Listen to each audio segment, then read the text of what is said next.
Olá, queridos, graça e paz, tudo bem? Eu sou o pastor Wagner Dionísio, seja bem-vindo a mais uma aula da nossa escola bíblica e esse aqui é o nosso canal de estudo, o canal de estudo da Igreja do Nazareno, Comunidade Leste. Se por acaso você caiu aqui nesse canal, estava passando aí pelo YouTube e encontrou a nossa aula, seja muito bem-vindo. Eu já quero fazer um pedido para você que nos assiste todas as semanas, aí aprendendo mais da sua casa, do seu trabalho, do seu carro. Compartilha essa aula com alguém, copia lá o linkzinho, põe em compartilhar, manda para um amigo seu, para um grupo de WhatsApp, para um familiar seu, para alguém aí que Deus colocar no seu coração. E também não deixe de deixar o seu comentário, falando o que você está achando da aula, comentando aí, fazendo as suas perguntas e deixando o seu joinha no gostei, tá bom? Vamos lá? Então nós estamos falando sobre o panorama bíblico, né? Você já tem acompanhado aí, estamos na quarta aula do panorama bíblico. Começamos lá em Gênesis, já falamos sobre Gênesis, Êxodo, Levíticos, Números, Deuteronômio, Josué e Juízes, foi a última aula. Hoje nós vamos falar sobre o livro de Ruth e o livro de Samuel. Primeiro o livro de Samuel, né? Porque são dois. Mas primeiro eu quero orar pela sua vida, para que o Senhor fale conosco através dessa aula, nos ensine. Amém? Feche teus olhos, Pai. Obrigado, Senhor Pai, por esse dia, obrigado por essa semana, Senhor. Mais uma semana se iniciando, o Senhor nos deu a oportunidade, Pai, de viver esse momento, de acordar. A Tua palavra diz que por conta das Tuas misericórdias, nós não somos consumidos. Obrigado pelo Teu amor, pela Tua graça e pela Tua misericórdia, que dia após dia o Senhor estende sobre as nossas vidas. Pai, fica conosco, nos ensina, Espírito Santo.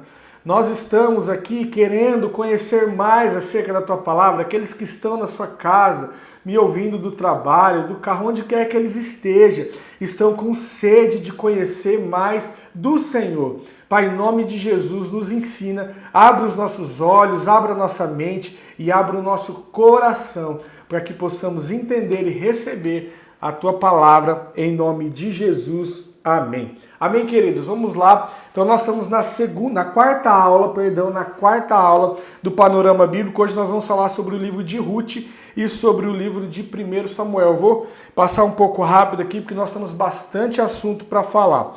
Bom, nós terminamos então Juízes, né? Ficou bem claro aí o tempo dos Juízes, né? Foi um tempo bem escuro para o povo de Deus, né? O povo de Deus caía, Deus perdoava, o povo caía de novo, clamava, se arrependia, Deus perdoava, havia um tempo de paz, o povo errava de novo e o livro de Juízes todo vai contar esse ciclo. Deus foi levantando juízes para poder libertar o povo de certa opressão, de determinada situação. O povo fazia de novo o erro, cometia o erro, deixava aquela cultura dos outros povos, aderia ao povo de Deus, adoravam outros deuses e aí virou aquela calamidade no povo de Deus no tempo de Juízo. E agora nós vamos entrar no livro de Ruth. O livro de Ruth, ele passa no mesmo tempo, né, que se passa o livro de Juízes. Nós sabemos isso porque no capítulo 1 diz assim, ó, capítulo 1, versículo 1 de Ruth. Ruth é o 8º livro da Bíblia, tá? Para você se situar aí. Nos dias em que os juízes julgavam, houve fome na terra, e um homem de Belém de Judá saiu para habitar no país de Moabe, ele, sua mulher e seus 2 filhos. Então o livro de Ruth se passa na época dos juízes. Eu posso dizer que o livro de Ruth é como se fosse um sol que brilha no meio da escuridão. Porque no meio de todo aquele erro, daquela história escura, sombria do povo de Deus no livro de Juízes, está inserido esse livro, que faz uma transição entre o livro de Juízes e o primeiro livro de Samuel. E aí então nós vemos ali um raio de luz, como que o Senhor mesmo trazendo ali, mostrando a sua graça no meio de um tempo escuro que o povo vivia, porque o povo era desobediente, né? Estava desobedecendo demais nessa época. E o livro de Ruth vem para poder trazer essa luz para essa transição de um livro para o outro. Então, o livro de Ruth leva o nome de Ruth por conta de Ruth mesmo, que foi uma mulher, a personagem principal do livro. É um livro pequeno, 4 capítulos, e nós vamos falar um pouquinho da história desse livro aqui bem rápido. Então, o livro de Ruth conta que na terra de Judá, em Israel, né, em Belém, na cidade onde Elimeleque morava, a fome se instala naquele lugar. E aí então Elimeleque pega a sua esposa Noemi, seus 2 filhos, e se muda para a terra de Moabe. Ele vai ficar refugiado em Moabe, na terra dos Moabitas, para buscar comida ali, para buscar como uma forma de viver. E aí então, ao chegar nessa terra, um tempo se passa, Elimeleque morre, os filhos dele se casam, contrariando a vontade de Deus, eles se casam com 2 mulheres moabitas, era ela, Ruth e Orfa, tá? Então eles se casam e eles ficam 10 anos, cerca de 10 anos ali, a palavra diz esse tempo, e lá eles morrem, os homens morrem, Elimeleque, Malom e Quilion morrem, deixando Noemi viúva e as 2 noras de Noemi, que era Orfa e Ruth, também viúva, que eram 2 moabitas. Bom, Noemi decide voltar para sua terra em Belém. E aí quando elas estão voltando, as 3, né, Noemi, Orfa e Ruth, quando elas estão voltando, elas estão no caminho, chegando nas terras de Judá, Noemi, que é a sogra, então pede para que as suas noras voltem. Elas falam, voltem para a casa dos pais de vocês, para a casa da sua mãe, porque ela ia para uma terra e ela sabia que naquela época a mulher que ficava viúva, ela tinha grande dificuldade de existir, de sobreviver, porque a mulher não se podia trabalhar naquela época sem o marido para trabalhar e, no caso de Noemi, sem os filhos. E as 2 noras também não tinham filhos ainda. Então aquela mulher ela estava ali com o seu futuro contado, porque ela não podia trabalhar, ela tinha dificuldade para sobreviver. O que acontece? Ela pede para suas noras voltarem.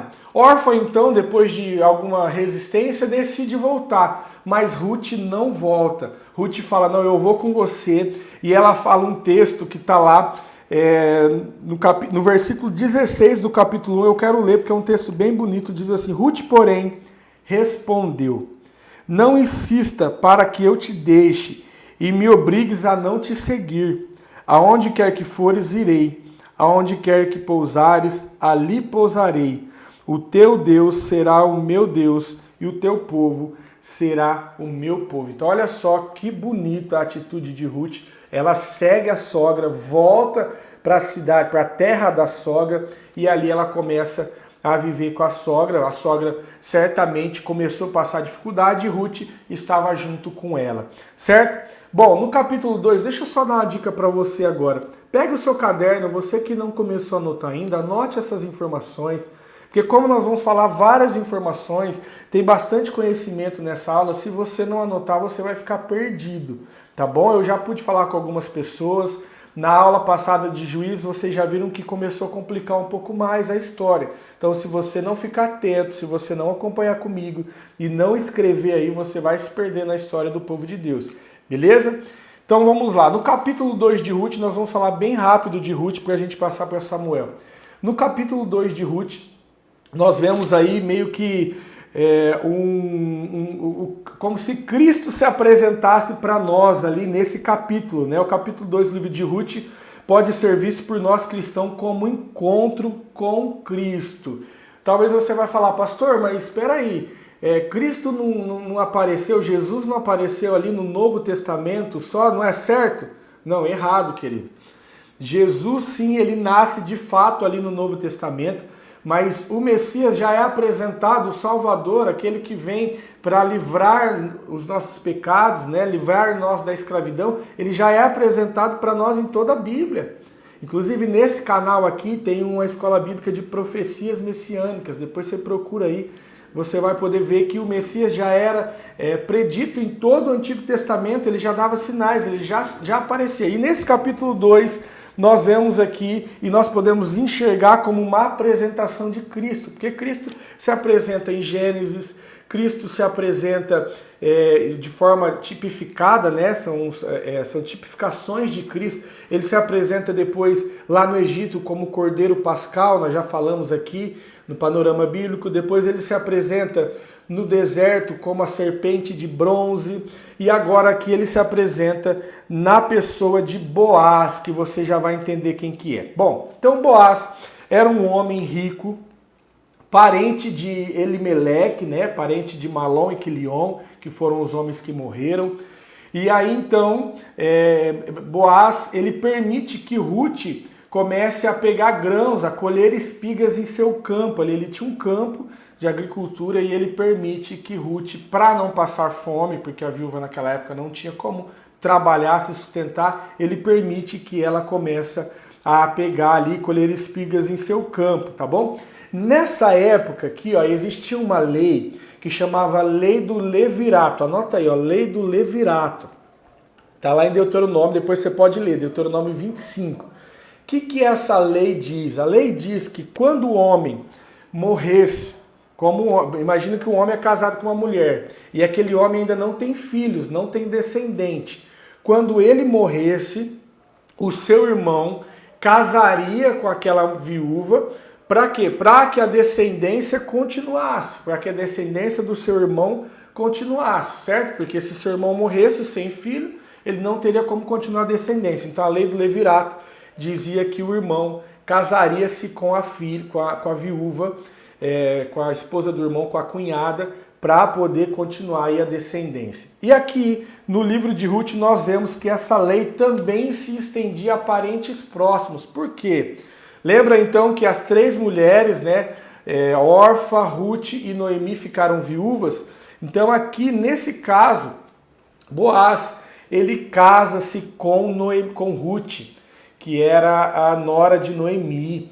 E olha só, na verdade tinha um parente mais próximo de Noemi, de Ruth, Noemi também, né, porque também era parente, tinha um parente mais próximo de Ruth, que poderia se casar, mas ele não quer redimir Noemi, né? Ele fala, não, eu não quero casar. E aí então Boaz vai e redime ela, né? E casa-se com ela, né? O termo redimir na Bíblia refere-se ao ato de libertar ou resgatar alguém ou algo de uma situação de escravidão. Então, Ruth lembra que ela não podia trabalhar, ela estava vivendo ali uma situação difícil. Quando um familiar, alguém ali, um parente, vem, casa com ela, ele redime ela, ele tira ela daquela situação de escravidão. Por quê? Porque aí então ela vai passar a ter um marido que cuida dela. E olha só, um livro que começa com morte, um livro que começa com fome, um livro que começa com desastre, acaba-se então no nascimento do filho de Ruth e de Boaz, né, que se chama Obed, pai de Jessé e pai do rei Davi. Olha que lindo, querido. Olha que lindo isso. Ruth, então, se casa com Boaz, tem um filho chamado Obed, que foi pai de Jessé, e Jessé foi pai do rei Davi. Então, Ruth foi bisavó do rei Davi, né? Somente 5 mulheres são mencionadas na genealogia de Jesus, são elas Tamar, Raabe, Betseba, Maria e Ruth. Olha que lindo, uma mulher que era moabita. Por que eu disse aqui que esse livro nós podemos identificar uma tipificação de Cristo? Porque Boaz aqui, ele casa com Ruth, mesmo ela não merecendo, mesmo ela sendo de um outro povo, né? Mesmo ela vivendo ali na escravidão, ele vai, casa-se com ela, redime ela, tira ela daquela vida de escravidão, aquilo que a lei não podia fazer, porque a lei só escravizava ela, porque a lei dizia que ela não podia trabalhar. Aí então vem Boaz, tipificando Cristo, redime ela, e o livro termina com essa criança nascendo, né, que foi Obed. Tá bom? Então um livro que começou ali com morte, com tristeza, com fome, termina com essa graça aí de Deus dando filho para Ruth, e Ruth entrando para a genealogia de Jesus, né? Porque Jesus veio da linhagem de Judá, da linhagem de Davi, e Ruth foi bisavó de Davi. Olha só que lindo o texto, uma história curta, né? 4 capítulos, mas que deixa aí um ensinamento de bondade, de graça e de luz que brilhou no meio das trevas do tempo dos juízes. Amém? Vamos lá, nós vamos agora para o livro de 1 Primeiro livro de Samuel, né? Que é o 9º livro da Bíblia, tá bom? Deixa eu só fazer uma observação para você. Todas as vezes que nós vamos falar livro, ou seja, no Antigo Testamento, 1 Samuel, 2 Samuel, 1 Reis, 2 Reis, 1 Crônicas, 2 Crônicas, nós não falamos primeira, apesar de alguns de nós termos o hábito, o costume de terminar com o A, né? Primeira Samuel, 2 Samuel, não é o correto. O correto é falar 1 Samuel. Por quê? Porque é um livro. Nós falamos primeira quando nós vamos lá para o Novo Testamento, são as cartas de Paulo. Então, primeira carta aos Coríntios, né? Primeira aos Coríntios. Aqui no Antigo Testamento são livros. Então, nós terminamos sempre no masculino. Então, primeiro livro de Samuel, tá bom? Só a nível de conhecimento aí. Bom, então esse livro de Samuel, alguns historiadores dizem que 1 Samuel e 2 Samuel era apenas um pergaminho, apenas um rolo. E ele foi dividido na nossa Bíblia como 2 livros por conta do tamanho dele, para ficar mais fácil de você encontrar quando falamos lá, 1 Samuel capítulo 7, capítulo 8, fica mais fácil quando o livro é menor. Então alguns estudiosos dizem que era um único pergaminho, um único livro, e aí se dividiu em 2 quando veio para a nossa Bíblia apenas para facilidade, tá bom? Bom, então esse livro concentra a história de 3 personagens principais, que é Samuel, profeta Samuel, e juiz de Israel durante um tempo, né? Ele ficou liderando o povo de Israel durante um tempo, do rei Saul e do rei Davi. Esses são os 3 principais, né? É nesse livro que narra a transição do período teocrático, né, que é da teocracia para a monarquia. O que é isso? Lembra que nós falamos em umas aulas passadas aí sobre o governo teocrático, né? A teocracia, que era o governo de Deus. Não havia-se um rei, não havia-se um único líder. Deus é que dava direção através de homens, né? Deus dava direção, usava os juízes, usava Moisés, usava Josué, usava Eli, né? Usava também Samuel. Esse livro de Samuel vai fazer a transição, ele para o período teocrático, o período da teocracia, e começa então o período da monarquia, ou seja, um rei é estabelecido, um reino unificado em Israel é estabelecido, tá bom? Então o livro começa apresentando a história de uma mulher estéril, Ana, que fez um voto ao Senhor. Vamos ver que voto é esse. Primeiro livro de Samuel, capítulo 1, versículo 11, diz assim: E fez um voto dizendo: Ó Senhor dos exércitos, se benignamente atentares para a aflição da tua serva, de mim te lembrares, da tua serva não te esqueceres, mas a tua serva deres um filho, ao Senhor o darei por todos os dias da sua vida, e sobre a sua cabeça não passará navalhas. Então, Ana, que era estéril, não podia ter filhos, ela faz um voto com o Senhor: Senhor, se o Senhor me der um filho, eu vou te devolver ele. Todos os dias da sua vida ele vai servir ao Senhor. Isso acontece. O Senhor atendeu o clamor de Ana. Ela deu um filho chamado Samuel, que é quem dá o nome ao livro, né? Samuel cresceu ali sob os cuidados de Eli, que era um sacerdote, um líder também da época. Samuel cresce e se torna um grande profeta. Nesse período, os filisteus estavam em guerra contra Israel. Então, olha só, nasceu o filho ali daquele voto que Ana fez. Ela entrega o filho ao Senhor. Quando o menino desmama, ela leva para o sacerdote Eli e fala: Eli, ó, cuida do meu filho. E aí ele aprende como o sacerdote fazia, aprende acerca da palavra, da lei do Senhor. E aí ele cresce e vira um profeta, né? Um homem que falava de Deus para o povo. E também foi um líder ali, um juiz, julgou o povo de Deus durante um tempo, tá bom? Beleza? Olha só, então nessa época aqui, Samuel já era grande, já era um profeta, e o povo de Deus, nesse período, os filisteus estavam em guerra contra o povo de Israel. E ao invés do povo orar e buscar Deus, eles colocam toda a sua confiança na Arca da Aliança, como uma espécie de amuleto. Peraí, deixa eu fazer uma pausa aqui para você entender um pouco melhor, porque nós não falamos sobre a Arca da Aliança. Eu tenho uma miniatura aqui para poder mostrar para você. A Arca da Aliança foi uma arca que Deus deu a direção para Moisés lá quando ele estava passando pelo deserto. Lembra que nós falamos que ele construiu o tabernáculo, que é onde Deus habitava, né, no meio deles. E lá dentro do tabernáculo ficava essa arca, que era a Arca da Aliança, a arca da manifestação de Deus, né? Então o povo acreditava, cria que onde a arca estava, ali a presença de Deus estava. Era a aliança de compromisso que Deus tinha feito com o povo. Então era uma arca de madeira, feita de madeira, revestida por ouro, e Deus deu a direção para Moisés de como fazer, né? Então olha só, dentro da Arca da Aliança tinha as tábuas da lei, isso aqui é uma miniatura, né? Para você poder visualizar, as tábuas da lei, dos 10 mandamentos que Deus tinha dado para Moisés, o cajado de Arão, que era o sacerdote, irmão de Moisés, e também um vaso com o maná, que era aquela comida que caía do céu, lá aqueles grãos que eles comiam no deserto. Então essa Arca da Aliança, quando o povo entra na Canaã, através de Josué, nós falamos isso aqui, né?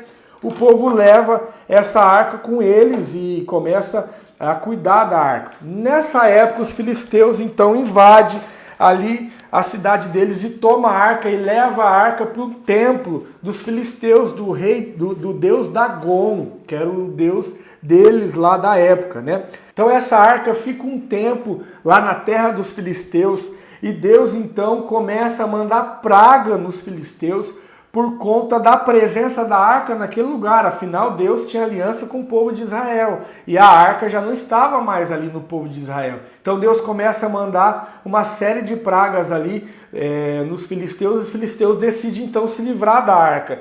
Eles falam, vamos devolver essa arca aqui porque ela trouxe maldição para o nosso povo. Bom, nessa mesma época Eli morre e Samuel então julga o povo em seu lugar como juiz e profeta. Chega num momento, isso aqui é um momento crucial do povo de Deus, os chefes, os líderes de Israel, né, os velhos, os anciões de Israel se reúnem e começam a pedir para o profeta Samuel um rei. Eles começam a olhar aquelas nações vizinhas, todas aquelas nações tinham um rei. E aí eles começam então a falar, Samuel, nós queremos que você escolha um rei para nós. Samuel vai então e diz isso para o Senhor, Samuel revoltado, até porque o Senhor era o líder naquela época, né? Usava homens para liderar o povo, mas a ordem vinha do Senhor. E aí então Samuel fica ali um pouco triste e vai falar com o Senhor. O Senhor fala, Samuel, não fica triste, não se abale, porque eles não estão rejeitando você, eles estão rejeitando a mim. Então dê o rei a eles.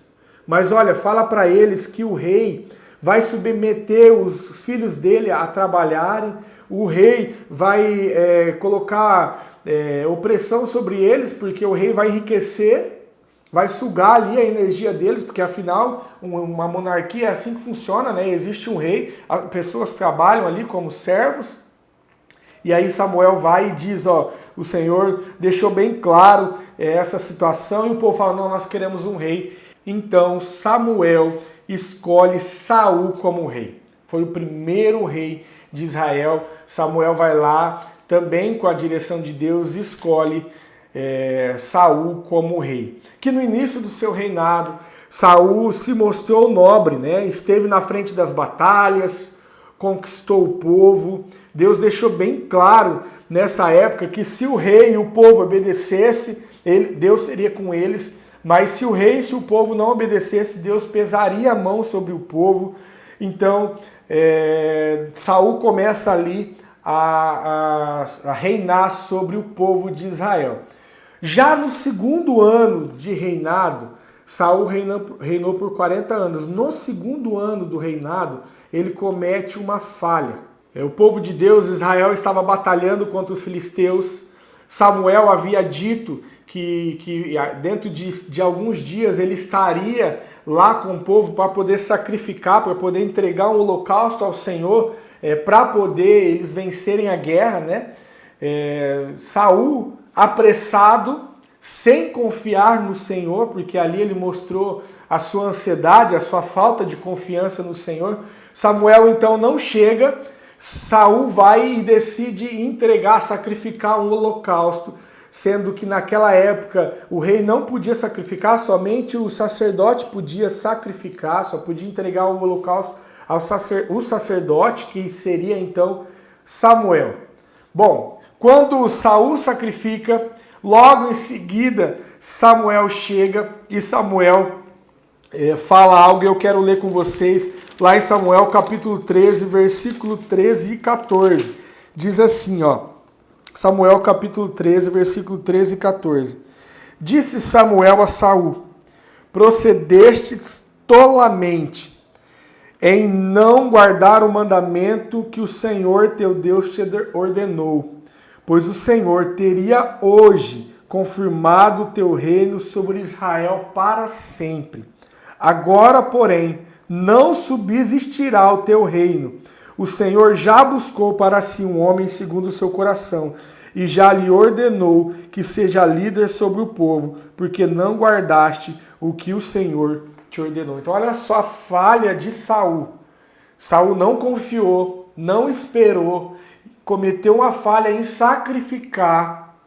Samuel chega, repreende Saul. Saul ainda governa durante muitos anos sobre Israel, mas não mais com a presença de Deus.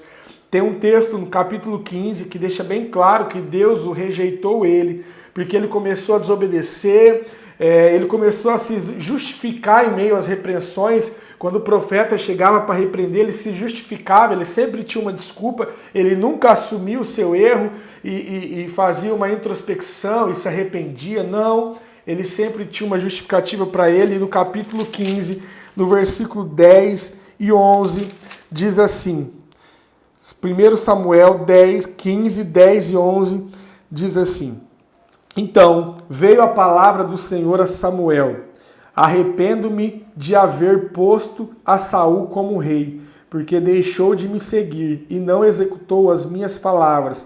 Então Samuel se contristou e clamou ao Senhor a noite toda. Então, já como o Senhor não estava mais com Samuel, a presença do Senhor não estava mais com Samuel, passa-se alguns anos, e Samuel, Deus dá direção para Samuel ungir Davi como rei. Então, Samuel vai até a casa de Jessé, pai de Davi, a história você deve conhecer, escolhe lá o menorzinho e unge Davi como rei. A partir do momento que Davi foi ungido como rei, demorou 18 anos para Davi tomar posse de fato do reinado.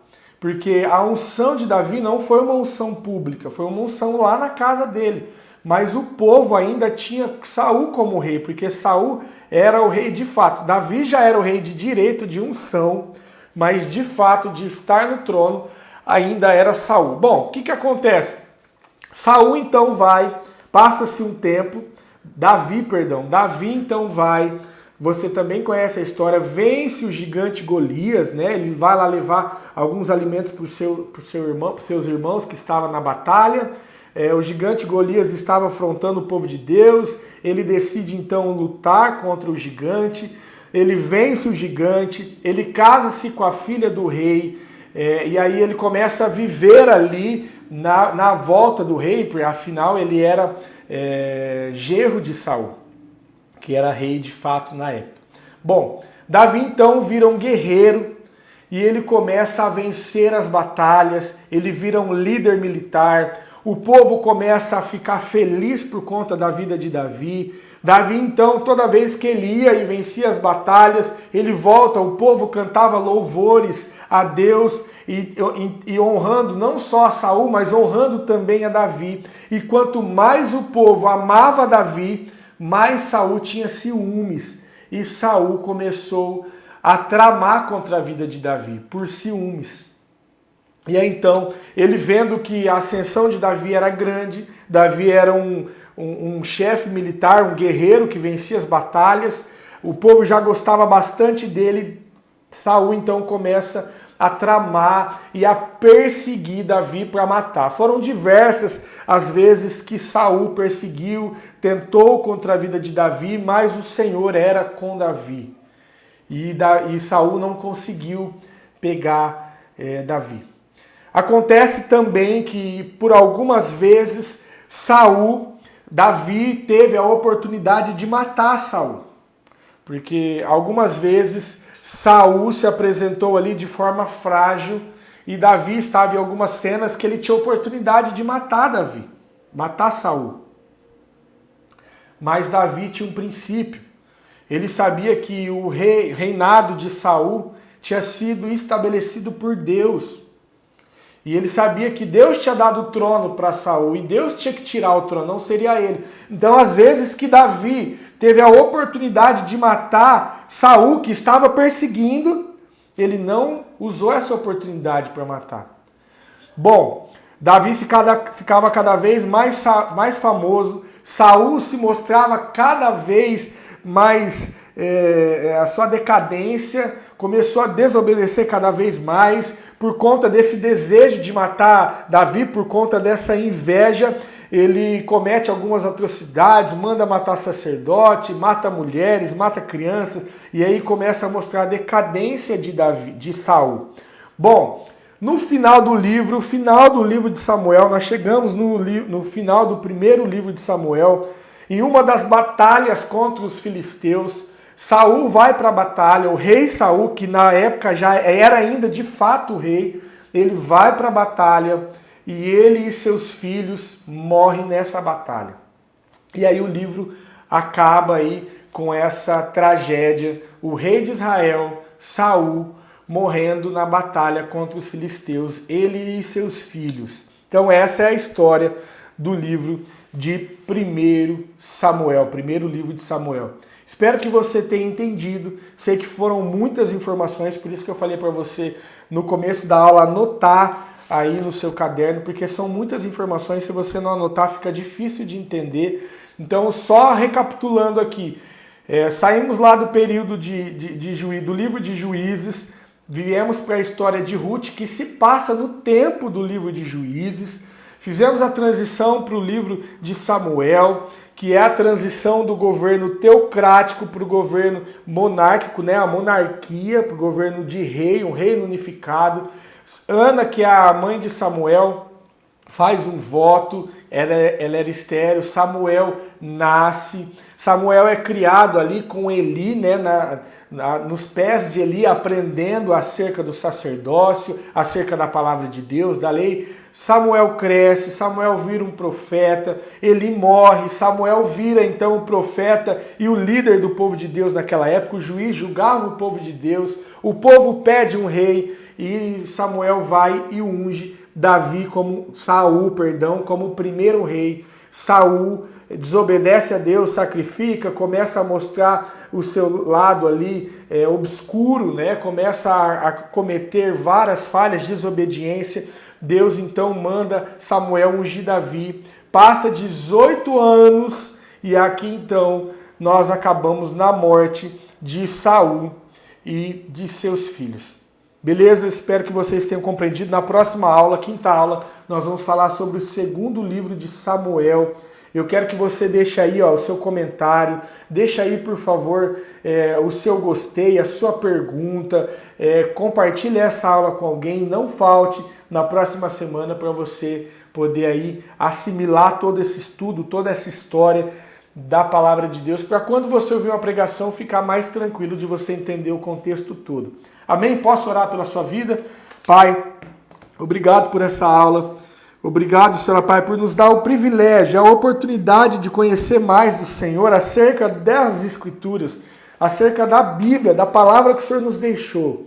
Pai, em nome de Jesus, eu quero te pedir, abra o entendimento daqueles que estão em casa. Espírito Santo, vai lá e dá clareza para cada um, para que essas histórias, para que esses ensinamentos que foram projetados pelo Senhor, escritos por homens, mas o autor é o Senhor, possam ficar claros na mente e no coração de cada filho teu. Pai, em nome de Jesus, nos dê uma semana abençoada, uma segunda, uma terça, uma quarta, uma quinta, uma sexta, um sábado, um domingo, uma próxima segunda, na tua presença, em nome de Jesus. Amém. Amém, queridos? Fique com Deus, até a próxima aula. Deus abençoe a sua vida.